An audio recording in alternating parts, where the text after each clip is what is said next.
사도행전 2장 1절에서 13절 말씀입니다.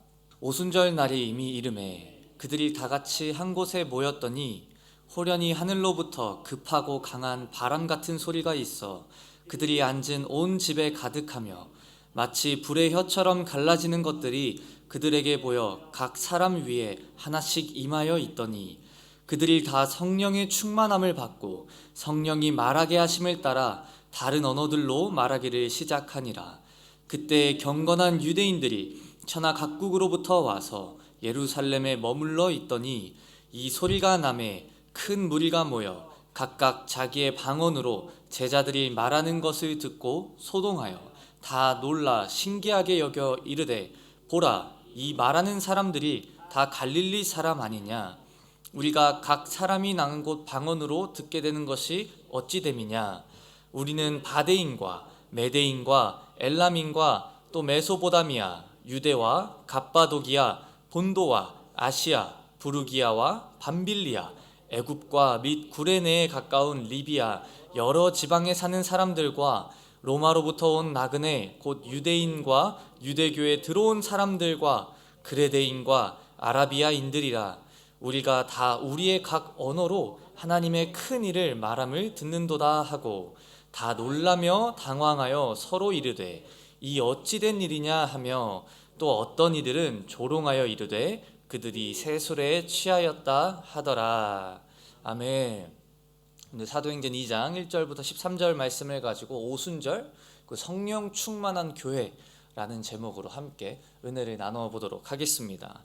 오늘 저희가 함께 방금 읽은 것처럼 본문 말씀은 예수님께서 이 땅 가운데서 사역을 다 마치시고 십자가를 지시고 또 부활하신 이후에 승천하신 이후 보혜사, 즉 도와주시는 이인 성령님을 보내주실 것이라는 약속을 주신 상황에서 지금 그 제자들이 기다리면서 기도하고 있을 때 성령님이 강림하신 사건을 기록하고 있습니다. 제자들에게 성령이 임하시는 이 사건은 교회의, 그러니까 초대교회의 탄생을 의미하고 또 그와 함께 성령 시대가 새롭게 열림을 선포하는 장면이기도 합니다. 이 성령 강림 사건, 즉 이 오순절의 사건은 사실 여러 가지 의미를 내포하고 있습니다. 하지만 오늘은 그 여러 가지 중에 한 가지를 좀 주의 깊게 살펴보며 나아가고자 합니다. 오늘 본문 말씀 중반부를 저희가 함께 읽었던 것처럼 거기에 보시게 되면 제자들이 다 함께 성령을 받고 각기 다른 언어로 말했는데 세계 각처에서 이 오순절을 지키기 위해 예루살렘에 온 유대인들은 자신이 태어난 지방의 말로 제자들의 말을 들을 수 있게 되는 놀라운 역사가 일어난 것을 저희는 보게 됩니다.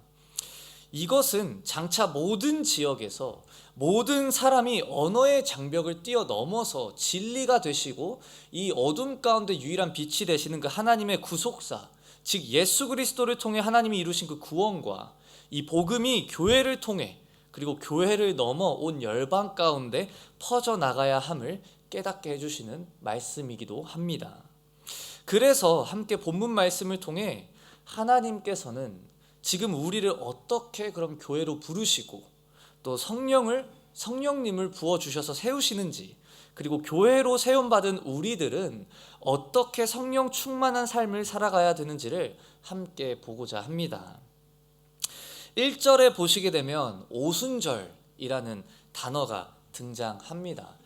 이 오순절은 이스라엘 백성이 사실 이집트의 노예 생활에서 해방된 것을 기념하는 그 유월절 후에 첫 안식일 다음 날로부터 50일째가 되는 날이라는 의미로 오순절이라고 이름이 붙여진 날입니다. 그래서 이 오순절은 유월절과 장막절과 더불어서 이스라엘의 3대 명절로 여겨졌고 또 많은 그 이스라엘 사람들에게도 지켜져 왔던 유일한 절기 중 하나이기도 합니다. 그래서 하나님께서는 출애굽기에 보시게 되면 이스라엘 남자들은 반드시 1년에 3번씩 성전을 찾을 것을 명하셨습니다. 그것이 바로 유월절, 오순절, 그리고 장막절이라는 것이죠. 그렇게 정말 너무나도 이스라엘 사람들에게는 중요하고 또 지켜야 됐던 귀중한 어떤 절기 중 하나였기 때문에 그 절기 때마다 이스라엘 전역에 흩어져 사는 사람들이 가축을 데리고 또 가족을 데리고 성전에 나와서 예루살렘에 모여들었는데, 요세푸스라는 역사가는 이때 당시에 예루살렘에 모였던 남자들의 숫자만 해도 200만 명 이상이었을 것이다 라고 이렇게 추측을 하는 기록이 있습니다. 그만큼 오늘 저희가 지금 읽었던 이 본문 말씀, 이 성령님이 강림하셨던 이 오순절이라는 날에도 그렇게 수많은 사람들이 이 예루살렘으로 모여들었었고 또 이 예루살렘이 거대한 인파로 뒤덮였을 것입니다. 하지만 그런데도 주님께서 약속하신 보혜사이신 이 성령님은 그 많은 사람들 중에서 오직 초대교인들에게만 임하셨다라는 것이죠. 그리고 그 이유를 저희는 1절에서 알 수 있습니다. 사도행전 2장 1절 말씀을 다시 한번 보도록 하겠습니다. 이렇게 기록되어 있습니다. 오순절 날이 이름에 그들이 다 같이 한 곳에 모였더니. 지금 1절에서는 그때 교인들이 다 같이 한 곳에 모여 있었다라고 이렇게 기록하고 있습니다. 왜 성령님께서 그 수많은 인파가 있었던 예루살렘 중에 굳이 그곳에 임하셨을까? 일반적으로 소위 마가의 다락방이라고 알려진 그곳이 특별한 장소여서가 아니라는 것이죠. 우리말로 다 같이라고 번역된 헬라어를 보시게 되면 호모디마돈이라는 단어인데, 이거를 직역하자면 한 마음을 품고 라는 의미를 가지고 있습니다. 그래서 본문이 강조하고 있는 것은 그 수많은 사람들이 모여있던 그 예루살렘 중에 초대교인들이 어느 특별한 곳에 있었기 때문에가 아니라 그들이 모두 한 마음을 가지고 예수님께서 약속하신 성령님을 기대하는 마음으로 같이 있었기 때문에 그곳에 성령님께서 임재하셨다라는 것입니다. 이때 상황을 저희가 조금 다시 한번 되짚어 볼 필요가 있습니다. 지금 예수님께서 십자가에 달리실 때 예수님을 따랐던 모든 추종자들은 아마 두려움에 떨며 모든 것이 끝났을 것이라는 생각을 가졌을 것입니다. 본인들이 믿었던 그 리더, 본인들이 진리이며 생명이라고 믿어 의심치 않았던 그 예수 그리스도라는 이 사람이 십자가에 달려 죽음으로써 모든 것이 끝나고 그들의 소망도 없어졌었던 것 같이 보였던 그 상황 속에서 다시금 부활하신 예수님을 만나고 하나가 되어 한 마음으로 함께 있었다라는 것이죠. 사랑하는 성도 여러분, 교회의 시작은 하나됨, 곧 연합에서 시작되는 줄 믿습니다. 그 하나됨이 지금도 하나님의 교회를 이루어 가시는 줄 믿습니다. 하나님께서 우리를 교회로 부르셨습니다. 내 생각과 나의 뜻을 내려놓고 우리를 부르신 그 하나님의 뜻을 분별하며 서로 하나됨으로 나아갈 때 비로소 진정한 하나님의 교회로서 세움을 받을 수 있다라는 것입니다. 이 명절인 오순절을 맞이해 예루살렘 온 거리마다 인파로 넘쳐나고 있었지만 주님의 말씀을 쫓아 그 성령님을 온전히 바라며 기도하는 마음을 지닌 사람들은 초대교인 뿐이었다라는 것이죠. 그리고 그런 그들에게 하나님께서는 웅장한 성전이나 수백만 명의 사람들이 있었던 예배당에 임하시는 것이 아니라 패배자처럼 보였던 그들, 소망을 잃고 어디로 갈지 몰라 방황하고 있었던 그들 가운데 그들이 한 마음으로 모여 기도하고 있었을 때 주님의 약속을 바라보고 있었던 그들에게 임하셨다라는 것입니다.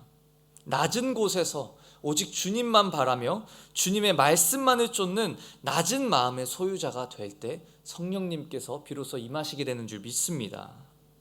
지금도 수많은 사람들은 교회를 다니고 있습니다. 또 나는 주님을 따르는 사람이다 라고 고백을 하지만 정작 그들의 삶을 주관하고 이끄는 그 주된 생각과 그 동기를 보면 여전히 세상 사람들과 다르지 않는 모습을 볼 때가 너무나도 많습니다. 제 스스로를 돌아봐도 이런 연약하고 부족한 점들을 발견할 때가 있습니다. 오늘 우리의 일상을 살아가게 하는 동기가 과연 무엇인지, 내가 지금 내 삶에서 이루거나 받고자 하는 것이 무엇인지 돌아볼 수 있는 축복된 사람이 되시기를 소망합니다. 세상 사람들과 같은 곳을 바라보며 세상 사람들이 원하는 그 성공이라고 여기는 돈이나 명예 또는 관계들 속에서 자녀들, 이 여러 가지 등등 동기 삼아 살아가는 것이 아니라 초대교인들이 그러했던 것처럼 주님의 그 약속, 그 주님께서 우리에게 주신 그 말씀만을 우리의 삶의 동기 삼아, 우리 삶의 지침서 삼아 살아가길 기도합니다. 예루살렘에 모였던 수백만 명의 사람들 중에 성령의 불을 받았던 소수의 사람들은 기다렸다라는 것입니다. 한마음 한뜻으로 그들은 하나님께서 임하실 때까지 앞서지도 또 낙심하지도 않고 그저 기도하며 기다리고 있을 때 그들은 성령의 불이 임하는 것을 비로소 경험하게 되는 축복자들이 된 줄 믿습니다. 또 그렇게 성령의 불이 이 땅에 임했을 때 2절에 보시게 되면 이 성령의 불은 땅에서 올라오거나 옆에서 임한 것이 아니라 하늘로부터 내려왔다라고 이렇게 기록하고 있습니다. 2절 말씀을 다시 한번 읽도록 하겠습니다. 호련히 하늘로부터 급하고 강한 바람 같은 소리가 있어 그들이 앉은 온 집에 가득하며, 이 하늘로부터 성령님이 불같이 임하셨다라는 이 구절은 우리가 무엇을 바라보고 무엇을 갈망하며 살아가야 하는지를 나타내주고 있는 말씀이기도 합니다. 성령님께서 강림하실 때 하나님께서 인간을 위해 하늘에서 일방적으로 내려주신 그 은총의 사건임을 거듭 확인시켜 주시면서 우리에게 요구하시는 것은 하늘에서 성령님이 임하신 것처럼 우리도 이 땅의 것들, 우리 옆에 있는 것들을 바라보며 우리의 시선을 두는 것이 아니라 오직 하늘로부터 주어지는 그 은총, 위의 것을 바라보며 나아가야 된다는 것을 저희에게 상기시켜 주시고 계신다는 것이죠. 믿음이란 높은 데를 지향하는 것인 줄 믿습니다. 우리가 궁극적으로 가야 될 그 목적지는 바로 하나님이 계시는 하늘나라임을 이 본문 말씀은 다시 한번 저희들에게 일깨워주고 계십니다. 우리의 중심이 위로 하나님이 계시는 그 하늘로 향하기를 소망합니다. 그래서 골로새서 3장 1절에서 2절에 이렇게 말씀하고 있습니다. 그러므로 너희가 그리스도와 함께 다시 살리심을 받았으면 위의 것을 찾으라. 거기는 그리스도께서 하나님 우편에 앉아 계시느니라. 위의 것을 생각하고 땅의 것을 생각하지 말라. 아멘. 참된 믿음, 참된 신앙생활이란 내가 원하는 것들, 내가 이 땅 가운데서 취하고 또 얻고자 하는 것들을 바라보는 것이 아니라 위를 바라보며 그 위의 것을 구하고 위의 것을 생각하고 또 하늘의 것을 실천하는 것이 참된 신앙생활인 줄 믿습니다.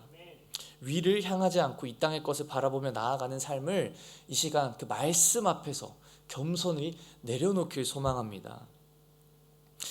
여기서 위를 향해야 된다는 말을 교만해져야 된다는 말로 오해하지 않으시길 바랍니다. 여기서 위를 향한다는 것은 교만해진다는 것이 아니라 오히려 그 반대로 마음이 낮은 사람만이, 낮은 곳에 있는 사람만이 비로소 위를 바라볼 수 있게 되는 것처럼 저희의 이 교만하고 이 거만했던 마음을 내려놓고 낮은 자리에서 오직 하나님만이 우리의 모든 것 되시며 우리 삶의 모든 것이 하나님의 은혜였다는 것을 기억하며 그 위의 것 하나님만을 바라보며 나아갈 때 비로소 겸손한 마음을 가지고 그 하늘나라를 바라보며 나아갈 수 있게 되는 줄 믿습니다. 이러한 점을 가장 정확하게 저희에게 예시로 보여줬던 것이 바로 그 구약에서 그 40년 광야 생활인 것 같습니다. 이스라엘 백성들이 이집트의 노예 생활에서 하나님께서 해방시켜 주시고 또 그들을 40년 동안 풀 한 폭이 없는 그 광야로 이제 인도하기 시작하시는데 하나님께서는 그 백성을 낙타나 타조 또는 좋은 길로만 인도하지 않으셨다라는 것입니다. 하나님은 구름 기둥으로 그들을 인도해 주셨습니다. 그래서 그 구름과 그 불 기둥이 움직일 때 그들은 같이 행진을 했고 그 구름 기둥과 불 기둥이 멈춰 있었을 때는 그들은 그곳에 천막을 치고 유숙하며 기다릴 그 구름 기둥과 불 기둥이 움직일 때까지 다시 기다렸다라는 것이죠. 이스라엘 백성들이 민수기 9장에 이르면요, 기다리다가도 그 기둥이 움직이기 시작하면 황급히 정리해서 다시 그 기둥을 따라가야 됐다 라고 말씀하고 있습니다. 근데 어떻게 그럴 수 있었을까요? 왜냐하면 그 광야에서 이스라엘 백성들은 의지하고 붙들 수 있는 존재가 그 기둥밖에 없었기 때문이었습니다. 또한 그 구름은 땅에 있지 않고 하늘 높이에 있습니다. 높은 곳에서는 땅에서 볼 수 없는 것들을 볼 수 있죠. 가끔씩 다른 나라를 가거나 다른 지역을 갈 때 비행기를 타고 이동하다 보면 참 많은 것 또는 크게 여겨졌던 나의 어떤 일상들이 그 위에서 바라봤을 때는 정말 작은 점 하나보다도 못한 그런 작은 것들이었구나라는 것을 새삼 깨달을 때가 있습니다. 그런 것처럼 동일한 목적지를 향해 가더라도 어느 길로 통과하는 것이 그 길을 걷는 사람에게 가장 유익한지, 그리고 왜 지금은 이쪽 길로 나아가면 안 되는지, 왜 밤을 지새우면서까지 가야 되고 또 지금은 왜 기다려야 되는지를 가장 잘 알 수 있는 것은 그 높은 곳에서 바라보고 계시는 하나님의 시선이었다라는 것입니다. 그렇기에 하나님께서는 이스라엘 백성에게 왜 지금 가야 되는지, 왜 멈춰야 되는지, 왜 빠르고 편한 길은 제쳐두고 돌아가는 길을 택해야 되는지를 항상 그 기둥을 통해 알려주셨고, 이스라엘 백성들은 그런 하나님의 말씀에 순종하며 나아갔다라는 것입니다. 우리도 그런 믿음의 순종이 있어야 되는 줄 믿습니다. 참된 그리스도인들은 언제 어디서나 그 마음의 중심이 위에 계신 그 하나님을 신뢰하며 따라가는 사람인 줄 믿습니다. 그렇기에 참된 교회는 그 중심이 위를 향하는 사람들의 모임인 줄 믿습니다. 그래서 저희는 교회로 부름받은 우리들은 그 다른 사람들을 바라보고 다른 것들을 추구하며 다른 것들을 쫓아 살아가는 것이 아니라 오직 우리의 아버지 되시며 공급자 되시는 하나님만을 바라보며 나아가야 된다는 것이죠.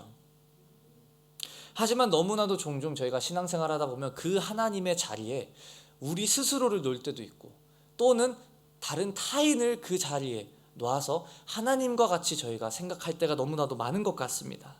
하지만 교회된 우리는 세상의 기준을 따라 살고 세상과 다를 것 없이 살아가야 하는 존재가 아니라 오직 하나님만을 바라보며 그 하나님만 따라가는 삶을 드러내는 존재가 되어야 된다는 것입니다.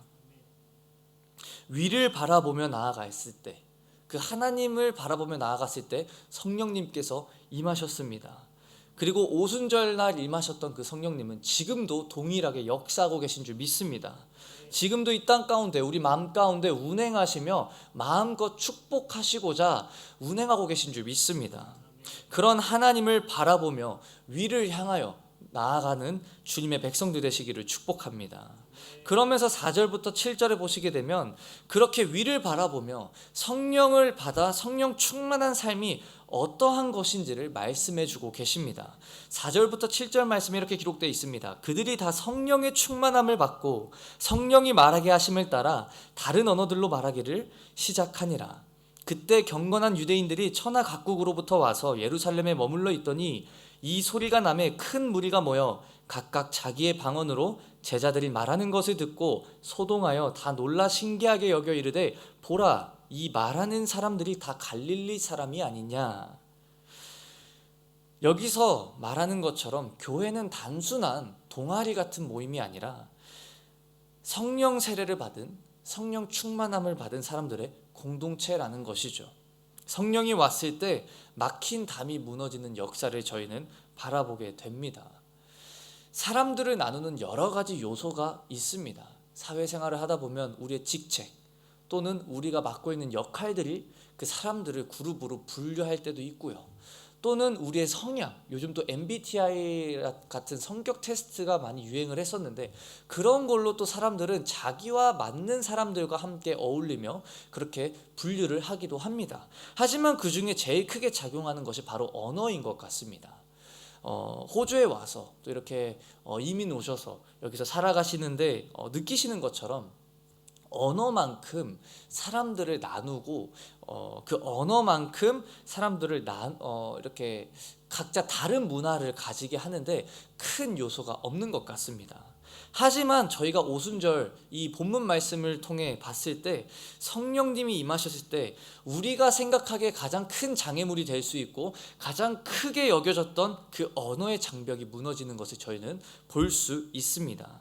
성령님이 임하셨을 때 우리의 생각을 뛰어넘어 역사하시게 되는 줄 믿습니다. 이 말씀은 바벨탑 사건을 기억나게 하는데, 이 바벨탑 사건은 인간이 드릴 수 있었던, 인간이 낼 수 있었던 어떤 최고의 노력, 인간이 이룰 수 있었던 모든 성취를 나타내는 사건 중 하나가 바로 그 바벨탑 사건이었습니다. 하지만 그 모든 교만한 마음과 인간이 낼 수 있었던 그런 노력들의 결과는 그저 혼란과 혼잡이었습니다. 결국에는 소통이 되어지지 않아 언어가 나눠지게 되고 뿔뿔이 흩어지게 되는 모습을 저희는 볼 수 있습니다. 아무리 우리의 힘으로 노력해서 얻으려고 했지만 불가능했던 그것들이 성령님이 임하셨을 때, 바벨탑을 세웠던 이유가 무엇이었습니까? 그들은 흩어지지 않고 더 하나 되고 더 연합돼서 오히려 그 하늘에 이르기까지 본인들을 높이기 위해 그 바벨탑을 쌓았지만 그 노력의 끝은 혼란과 혼잡이었지만 그 혼란이 성령님이 임하셨을 때, 성령 충만한 삶을 살아갔을 때 오히려 하나님께서 이루셨다라는 것이죠. 성령을 받은 사람들이 함께 하나 되어 교회로서 나아갈 때 우리 힘으로 할 수 없는 놀라운 일들을 목격하게 되는 줄 믿습니다. 오늘 우리의 하루와 우리의 일상이 그런 하나님의 놀라우신 그 손길, 그 역사를 나타내는 증인의 삶이 되시기를 축복합니다. 그러면서 사람들이 놀라죠.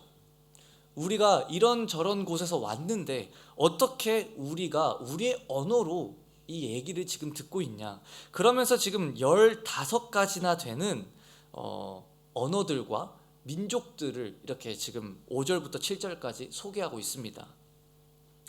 근데 여기서 많은 신학자들이 사실 좀 다툼이 있습니다. 논쟁이 있습니다. 그러니까 지금 이 제자들이 했던 말이 정말로 다른 말을 했던 기적이었는지, 아니면 다른 나라에서 왔던 그 사람들이 통변의 은사가 임해져서 그 제자들은 본인의 언어로 말했지만 듣는 사람들이 자기의 모국어로 들리는 기적이었는지, 이런 것들로 지금 신학교에서는 논쟁을 벌이고 있지만, 사실 이 오늘 본문 말씀에서는 그게 어떤 기적이었는지가 중요한 것이 아니라 지금 여기서 말하고자 하는 것들은 성령 하나님께서 임하실 때 기적이 일어난다라는 것입니다. 성령 하나님께서 임하실 때 하나님께서 역사하신다라는 것을 지금 이 본문 말씀을 말하고 있는 줄 믿습니다. 그래서 이렇게 성령 충만한 삶을 살아가는 사람들이 이 세상에 나아갔을 때는 그런 모습 때문에 사람들 가운데 소동이 일어나며 그들과 다른 모습을 발견할 수 있게 된다는 것입니다. 진정한 그리스도인이 된다는 것은, 진정한 교회가 된다는 것은 이 땅 가운데 소동을 일으키는 것인 줄 믿습니다. 교회가 세상과 그저 같은 모습, 세상과 같은 가치와 세상과 같은 것들을 추구하며 나아가 너무나도 잔잔하게 아무런 소동 없이 나아가는 것이 하나님의 교회가 아니라, 세상과는 다른 기준과 그 복음을 가지고 나아가기 때문에 소동을 일으킬 수밖에 없다라는 것이죠. 이런 증인의 삶이 넘쳐나야 되는 곳이 교회인 줄 믿습니다. 그리고 우리 시드니 순복음교회가 이런 증인들로 가득 찬 교회가 되시기를 축복합니다. 성령님이 임하셨다는 것은 성령의 시대가 시작되었고 온 열방이 주님께 돌아오게 된다라는 것을 예표하는 것인 줄 믿습니다. 그리고 그 사역은 지금 우리의 일상을 통해 하나님께서 이루어가고 계신다라는 것이죠. 우리가 그런 교회가 되기를 소망합니다. 이 세상에 동화되어지고 속해서 살아가는 사람이 아니라 성령 충만한 삶, 즉 세상과 다른 것들을 드러내며 세상과는 다른 삶과 다른 원리를 가지고 살아가는 삶을 살기 원합니다. 이러한 삶이기 때문에 저희는 소동이 일어날 수밖에 없다라는 것이죠. 성령 충만한 삶은 비진리 가운데 진리이신 그 하나님을 드러내며 그 하나님의 말씀과 그 약속을 붙들고 살아가는 우리의 일상임을 깨닫고 오늘 우리의 삶이 하나님의 말씀으로 가득 차기를 소망합니다. 이렇게 하나님의 교회로서 나아갈 때, 이렇게 하나님의 성령의 충만한 삶으로 나아갈 때 사람들의 반응이 있다라는 것입니다. 그래서 12절 13절에 이렇게 말합니다. 그들이 다 놀라며 당황하여 서로 이르되 이 어찌 된 일이냐 하며 또 어떤 이들은 조롱하여 이르되 그들이 세술에 취하였다 하더라. 놀라며 그 말을 듣는 사람들과 아무 근거 없이 그저 조롱하는 사람들을 저희가 볼 수 있습니다. 이때 그들이 세술에 취하였다라고 이렇게 조롱하는 사람들의 말이 얼마나 허무맹랑한 말이냐면, 오순절이 지켜졌던 이 시기는 포도를 수확하는 때가 아니었기 때문에 사실 세술에 취했다라는 말이 팩트로만 보게 되면 있을 수 없는 말이었습니다. 왜냐하면 포도도 없었고 새로운 포도주를 만들 수도 없는 시기이기 때문에 그들이 저들이 세술에 취했다라는 것은 그저 그들을 조롱하며 놀리기 위한 그런 말이었다라는 것이죠. 언제나 복음이 전파되는 곳에는 무조건 마음 문을 닫고 거부하는 자들이 있기 마련입니다. 하지만 그럼에도 교회로 살아가는 우리는 그런 모습에 낙담하고 낙심하고 멈추는 것이 아니라 우리를 통해 전해지는 복음을 듣는 자들이 있다라는 소망을 품고 끝까지 나아가야 되는 줄 믿습니다. 그리고 복음을 전할 수 있는 방법은 바로 이 언어도 있지만 우리의 삶이라는 것입니다. 언어의 장벽이 사람들을 나눌 때 우리의 삶으로 이 복음을 살아내고 이 복음을 드러내며 전할 때 영적인 존재인 우리들은, 또 인간들, 사람들은 분명히 우리의 삶을 통해 드러나는 하나님의 사랑과 선하심을 느끼게 될 줄 믿습니다. 그렇게 낮은 마음으로 주님의 약속을 붙들고 우리를 통해 일하실 성령님을 의지하며 교회로서 교회된 모습을 이 세상 가운데 비추며 나아갈 때 우리의 하루가 하나님의 그 구속사, 하나님의 그 구원의 그 일환이 되어지며 하나님이 들어쓰시는 복음의 통로가 되는 줄 믿습니다.